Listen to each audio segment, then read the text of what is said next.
Dodger Blue Dream is a completely independent production, and we have finally, at long last, set up a way for you to support that work. Visit patreon.com/DodgerBlueDream. We've got stickers, we've got shirts, and we're working on all kinds of fun new stuff. I'm super excited about this because it's the first time I've set something like this up. Again, that's patreon.com/DodgerBlueDream. Let's get on to this one. It's time for Dodger Baseball. Kirk Gibson. Oh my God. You called it. It hasn't even happened live on TV yet. I was listening to the radio, and oh my God, you called it, Richard. His Kirk Gibson moment. Are you kidding me? Are you kidding me? This is already the best World Series ever. It still hasn't even happened on the TV right now. It's about to happen. Oh my God. I'm like living in the future and could tell it. Oh my freaking gosh. Baseball can make you feel things. It can make you believe in things. And it can blow your mind. Already in this World Series, I've seen things I wouldn't even dare to dream about. Except that if you listen to this show, you know, I kinda did call it. Freeman hits the ball to right field. She is gone! Gibby, meet Freddie. Game 1 of the World Series.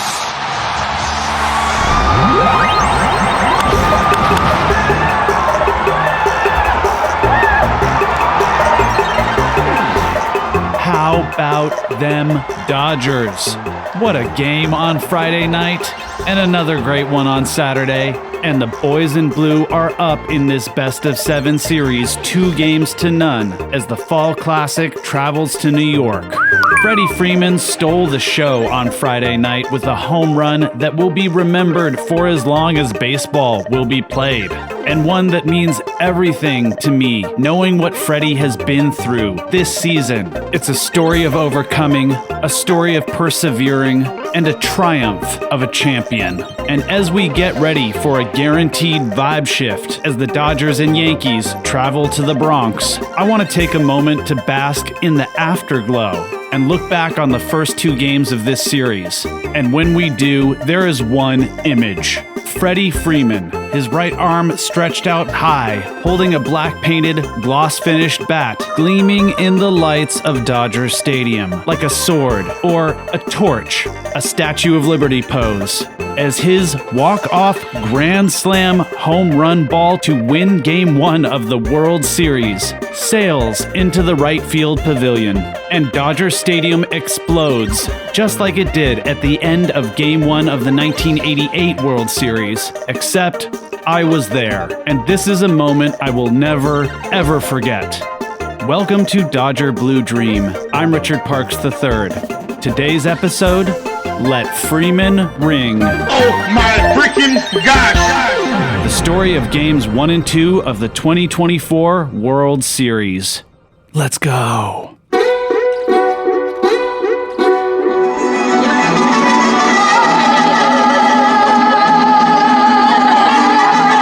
So excited. I just want to say I'm so excited to be here. I love you very much. I'm so glad to be here with you. My first World Series. I love you. I love you too.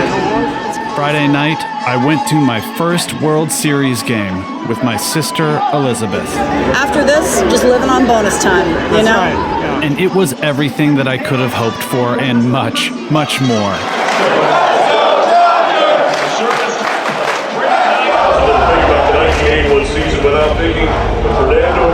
In lieu of a ceremonial first pitch, there was a moment of silence for Fernando Valenzuela, the Los Angeles Dodgers icon who died last week at the age of 63. Look to the heavens, as Fernando would every time he pitched.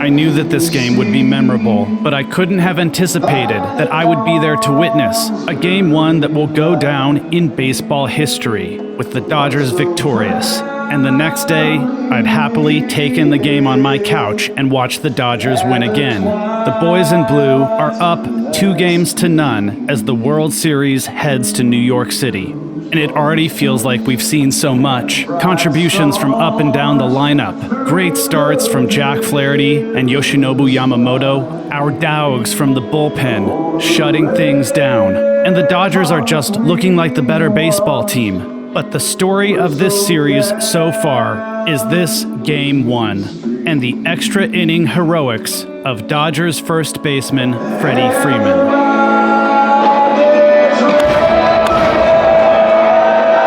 With the stars and stripes of Old Glory waving in the breeze, the Jumbotron flashed an image of Freddie's face. Blonde hair, crew cut, pearly white veneers. He looks like Captain America. But if you know what Freddie's been through this season, you know he's a real person, who this year was tested like never before. Freddie's 3-year-old son, Max, almost died this year. And for the last month, he's been playing through pain with a sprained ankle. But Freddie didn't quit, and his son is now on the mend, and he found his way back to the team. And thank goodness he did. The performance he would put on Friday night felt like the climax in the theater play of the 2024 Dodgers baseball season. Our beloved national pastime at its very best. And I got to see it.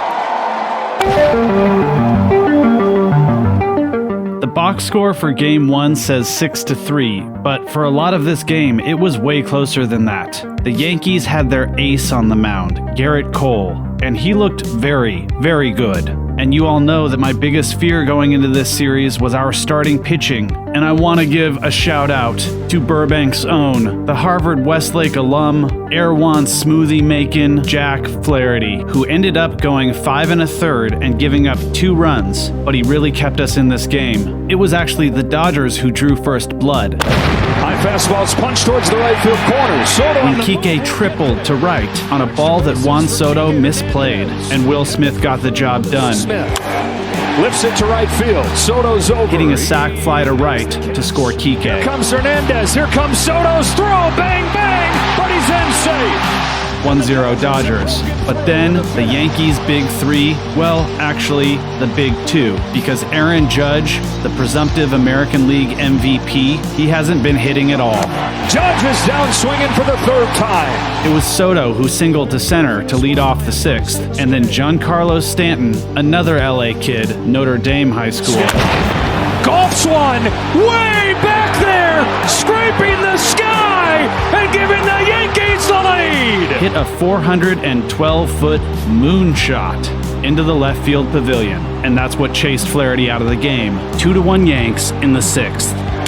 But then in the 8th, ball to right center field. Soto on the run to the track. It's off the top of the wall. Shohei got his first World Series hit. Another bad play by Soto, and Shohei's at 3rd. It's away. Ohtani takes 3rd.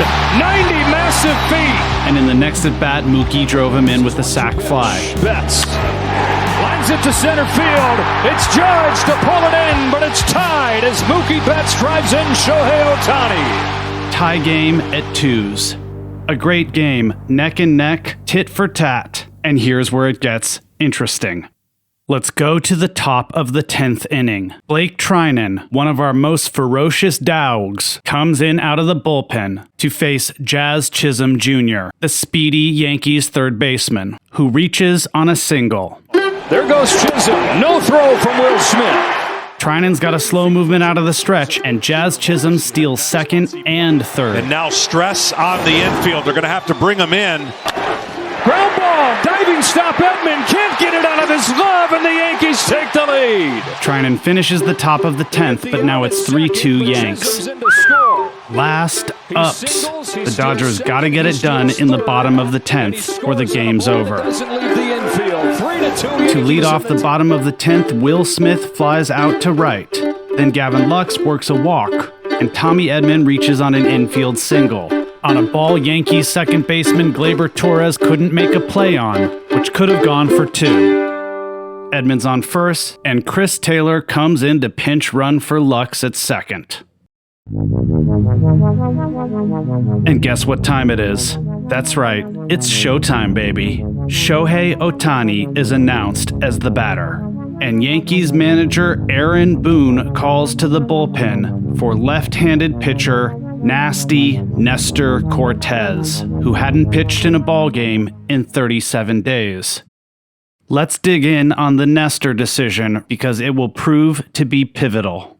And Nestor had not pitched since September 18th. Why did you like him in that 10th inning? Just like the matchup. A reporter asked Boone about his decision in a post-game interview. The reality is he's been throwing the ball really well the last few weeks as he's gotten ready for this. I knew with one out there it'd be tough to double up Shohei if Tim Hill gets him on the ground, and then Mookie behind him is a tough matchup there. So Boone says he liked the matchup.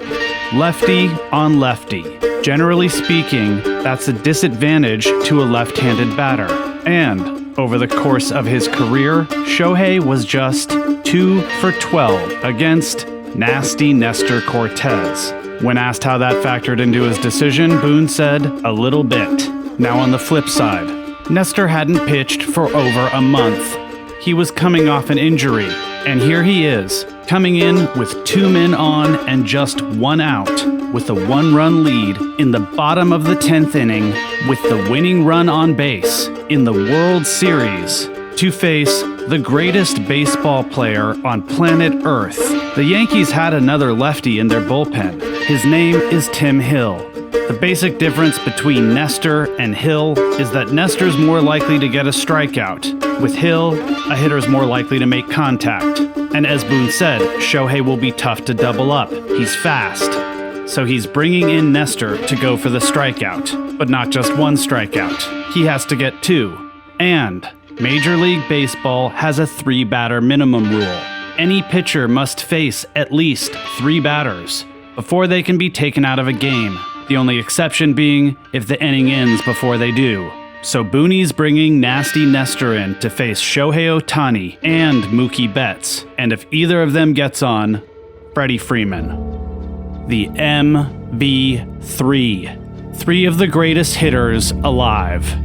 Even a base hit could be a killer. Runners on first and second. 3-2 ball game.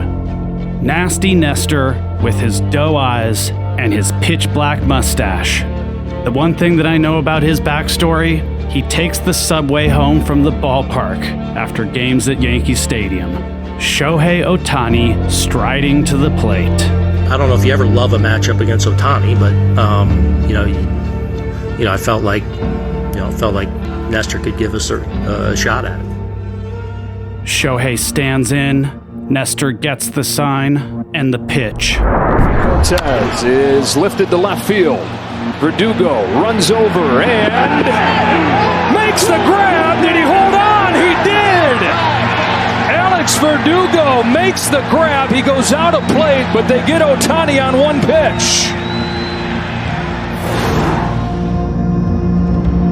On a foul ball that goes the opposite way off the end of Shohei's bat, Yankees left fielder Alex Verdugo makes a spectacular running catch, getting clotheslined by the low wall in foul territory off of left field, and spilling over, arse over into the stands.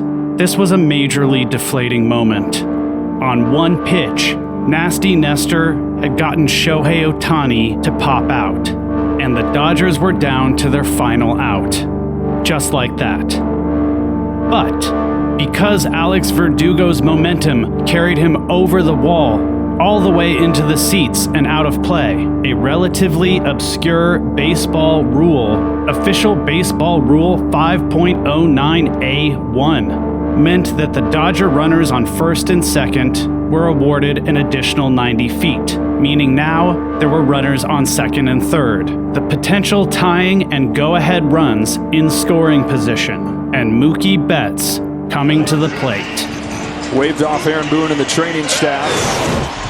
And somewhat fittingly here, with all the talk about Shohei Ohtani, you now have Mookie Betts coming to the plate. And Yankees manager Aaron Boone makes his second pivotal decision of the bottom of the 10th inning. With first base open, Booney holds up 4 fingers. Walking Mookie Betts, himself an MVP, incredible hitter, who happens to be 0 for 5 lifetime against Nasty Nestor. But Booney wanted to set up the force out at any base and take his chances lefty against Fab 5 Freddie. Well, the good news here for Dodgers is Freddie Freeman doesn't necessarily have to do anything but get a single and jog to first. But beating something out in the ground will be limited because of his ankle. If you've been following along with this show, you know that Freddie is playing hurt. He rolled over his ankle running out a ground ball to first base during the Dodgers' NL West clinching win at home in late September. And so this entire postseason, Freddie has been playing through pain. He even occasionally spends the night at the ballpark with a member of the training staff to keep up with the treatments he needs to do just to be able to stay in the lineup. And he hasn't played in every single game this postseason, even though Freddie is famous for playing day in and day out in an age where that is a rarity. But if you've been listening to this show, you also know this season, Freddie made an exception for that habit when his 3-year-old son, Maximus, was stricken by a rare neurological condition called Guillain-Barré syndrome. Freddie Freeman was scratched from the lineup today. He is headed back. The child, who had just days before been doing front flips, woke up one day with a limp. And by Monday night, he couldn't walk anymore. We took him everywhere. A lot of people were telling us, and telling us it was transient synovitis. Then he was paralyzed at one point from the neck down, hospitalized, on a ventilator. And so Freddie took some time away from the team to be at his son's side. Seeing one of your kids on a ventilator, just fighting.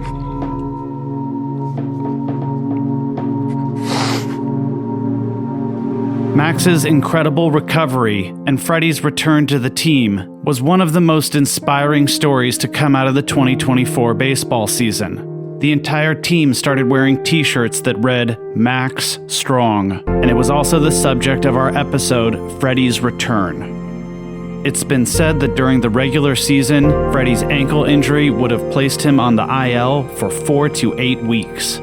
While a sprained ankle in no way compares to the harrowing experience Freddie went through with his son Max, both of these are examples of the grit Freddie Freeman plays with. Freddie could have quit baseball this year, and he could easily be sitting out this postseason. Against his own wishes, he's had to stay out of a couple games. But with the World Series on the line, Freddie has found a way to stay in the lineup. He wants to help his team.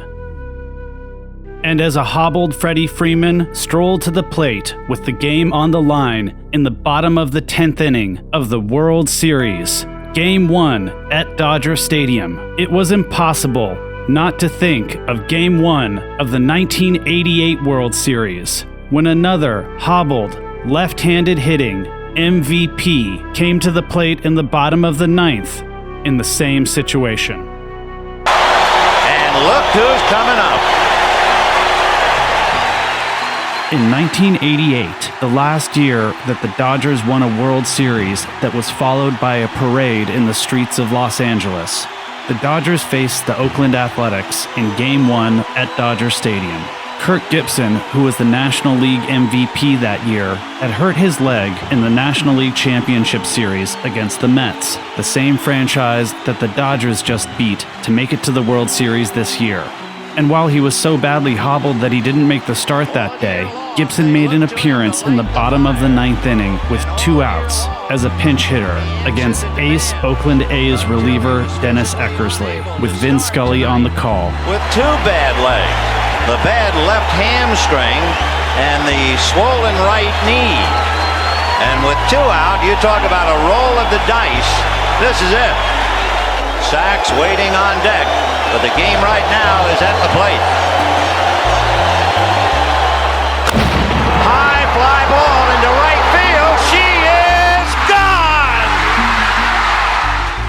And he hit the most famous home run in Los Angeles Dodgers history, a walk-off, game-winning blast into the right field pavilion that sent the stadium into a frenzy as Gibson rounded the bases, pumping his fist, laboring with a bad limp. And after Gibby's incredible home run, the Dodgers went on to beat the heavily favored Oakland A's, with the team that also included Fernando Valenzuela. In a year that has been so improbable, the impossible has happened. And so now, with all of that context, you can see why for weeks I've been hesitantly suggesting to friends that, hey, with the Dodgers facing the Mets again in the CS, and a hobbled left-handed hitter playing through pain in the postseason, a team leader, maybe the stage is set for Freddie Freeman's Kirk Gibson moment. I even said it on an episode of this show.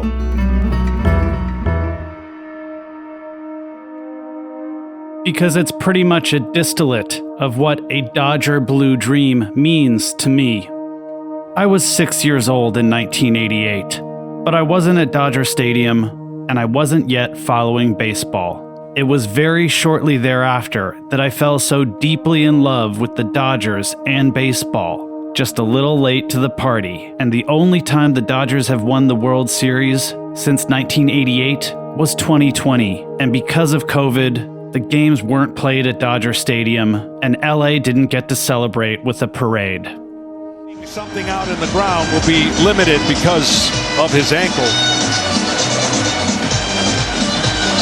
Yeah, the kind of at-bat that every kid that plays baseball dreams of one day having. You tell yourself, right, all right, bottom of the 10th, bases loaded, World Series, one-run game, Dodgers-Yankees. Reality for Freddie Freeman right here. Taylor the tying run, Edman the winning run. Cortez delivers. Freeman hits the ball to right field. She is gone!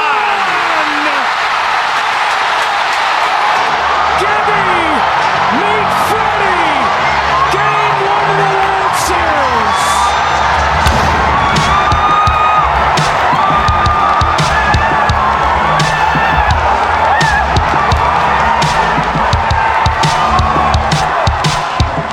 It felt like a tidal wave of ecstasy had crashed into the stadium and swept us away. We're dancing, we're singing, we're hugging strangers.